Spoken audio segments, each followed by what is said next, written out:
этой работе мы с вами рассмотрим, как можно создавать цветок из крупной пайетки. Для этого нам будет с вами необходима ткань. Это может быть шифон, сетка, гипюр,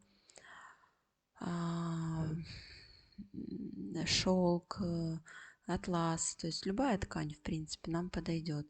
Я взяла вот такой гипюр, не стрейчевый, и обтягивала пайетки этим гипюром. У меня была продолговатая такая пайетка, крупная, и в центр я вставляла круглые пайетки. Значит, что нам надо? Нам надо взять кусок ткани и затянуть пайетку вовнутрь, обтянуть пайетку этой тканью, и мы потом просто прошиваем ниточкой с иголкой, все фиксируем и закрепляем.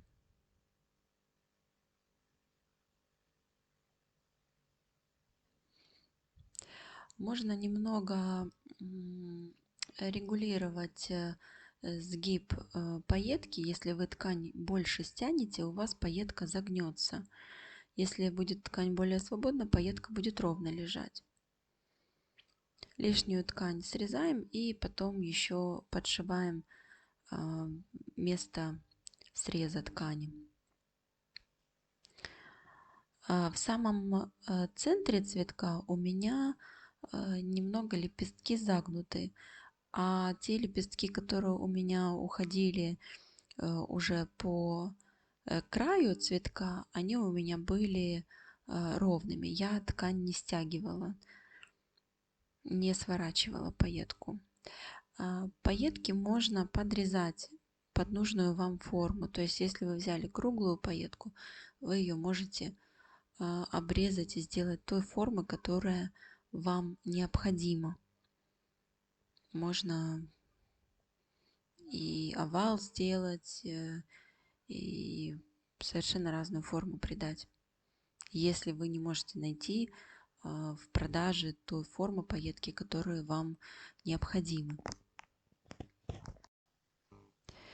Я обтягивала все пайетки, и по ходу я смотрела, сколько еще мне будет нужно таких лепестков, чтобы сформировать объемный цветок. В самом центре у меня получилось 6 лепестков, и потом я сделала еще 2 контура внешнего края цветка. И в самом центре я обтягивала круглые пайетки. Я взяла 3 разных оттенка пайеток, чтобы немного разнообразить центр, чтобы они оттеняли друг друга, потому что через ткань они все равно просвещаются, и можно увидеть небольшую игру цвета в центре. Но это не обязательно.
И здесь мне захотелось добавить таких острых лепесточков еще. Я беру просто ножницами и обрезаю, создавая нужную мне форму лепестка с острым носиком. И потом точно так же обтягиваю тканью. Я их вставляла и в центре цветка, и по краю цветка, то есть можно и по-разному добавить. Это первый этап.